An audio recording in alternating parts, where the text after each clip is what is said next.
दिल्ली के मुख्यमंत्री अरविंद केजरीवाल ने जेल से बाहर आते ही अब अपना इस्तीफा देने की घोषणा कर दी है।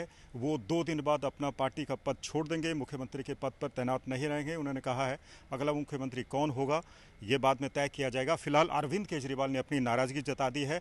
आरोप लगाया भारतीय जनता पार्टी के ऊपर कि वो उनके ऊपर अनर्गल आरोप लगा रहे हैं, उनको चोर बता रहे हैं। कई तरह के जो आरोप थे उन्होंने जिनको सिरे से खारिज किया है। अब पंजाब में इसका क्या असर होगा, हरियाणा में क्या असर देखने को मिलेगा, इस पर बातचीत करने के लिए इस वक्त हमारे साथ मौजूद हैं पार्टी के वरिष्ठ नेता और प्रवक्ता नील गर्ग। नील गर्ग जी, सबसे पहले तो अरविंद केजरीवाल ने जो अनाउंस किया है उसको कैसे देखते हैं? देखिए, जो लोग अरविंद जी को जानते हैं उनको पता है कि वो कमिश्नर थे इनकम टैक्स में। यदि उन्होंने पैसे कमाने होते तो वहीं से कमा लेते, भ्रष्टाचार करना होता तो वहां कर लेते। मुख्यमंत्री बने, बहुत तरीके से पैसे कमा सकते थे, वहां पैसे कमा लेते। वो भ्रष्टाचारी नहीं है, वो चोर नहीं है। लेकिन क्योंकि बीजेपी ने इस ढंग से मतलब एक आडंबर पूरे हिंदुस्तान में रचा, एक शराब घोटाले का नाम लिया और करोड़ों रुपए के घोटाला होने की बात कही, जबकि वो भ्रष्टाचारी नहीं है। ये हम नहीं कह रहे हैं, ये तो अब सुप्रीम कोर्ट ने भी इसके ऊपर मुहर लगा दी है। क्योंकि जिस एक्ट में उनको गिरफ्तार किया गया था, पीएमएलए एक्ट में, वहां पे जल्दी जल्दी जो जमानत तो होती नहीं है, उसमें जमानत मिली है, तो इसके ऊपर मुहर लग गई। वो भ्रष्टाचारी नहीं है। उनको दुख हुआ, उनको पीड़ा हुई, क्योंकि वो मुख्यमंत्री है जिसने हिंदुस्तान की राजनीति को नई दिशा और दशा दी है। वो मुख्यमंत्री है जिन्होंने स्कूल बनाए हैं, जिन्होंने लोगों को अच्छी शिक्षा दी है, अच्छी सेहत सुविधाएं दी हैं, बिजली दी है, रोजगार दी है। तो नेचुरली उन्होंने आज जब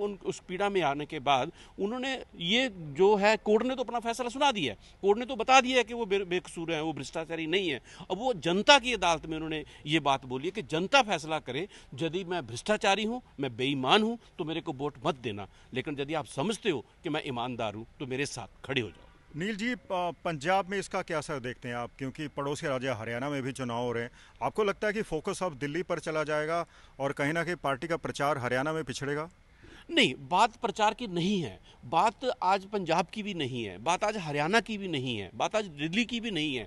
हिंदुस्तान के लोग जो जिन्हों के एक आशा की किरण जागी थी अरविंद जी के रूप में कि ईमानदार राजनीति का उदय हुआ है, उनको दुख हो रहा है, उनको पीड़ा हो रही है। हर वो इंसान आज अरविंद जी के साथ है। सो वो चाहे नागालैंड से हो, उड़ीसा से हो, बिहार से हो, पंजाब से हो, कर्नाटका से हो, हरियाणा से हो, हर जगह इसका प्रभाव पड़ेगा। और नेचुरली हरियाणा में इलेक्शन आ रहा है, 5 अक्टूबर को इलेक्शन है। हरियाणा के लोग भी बदलाव चाहते हैं और उस बदलाव में आपको देखने को मिलेगा कि अरविंद जी का जो ईमानदारी की राजनीति है उसका उदय होगा और हरियाणा में भी बड़ा बदलाव आएगा।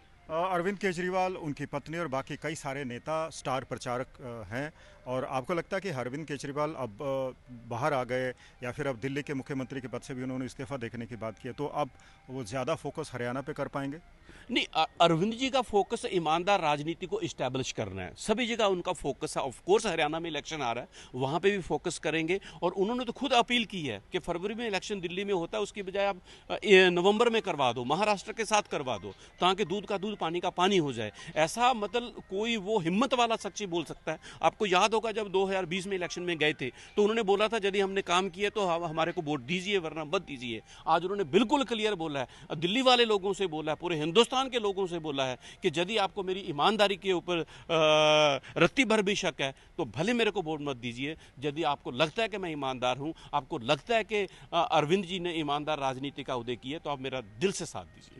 नील गर्ग हमें बता रहे थे कि अरविंद केजरीवाल ने अब इस्तीफा दिया है। इस्तीफा देने का कारण यही है कि वो नाराज़ हैं किस तरह से भारतीय जनता पार्टी ने उनके ऊपर जो भी आरोप लगाए वो नरगल हैं, और उन्होंने इन आरोपों को सिरे से खारिज किया है। अरविंद केजरीवाल एक बार फिर से जनता की अदालत में हैं और उन्होंने जनता से भी सुझाव मांगा है, और वहीं इस बीच में उन्होंने अब घोषणा कर दी है कि वो 2 दिनों के भीतर दिल्ली के मुख्यमंत्री के पद से इस्तीफा दे देंगे।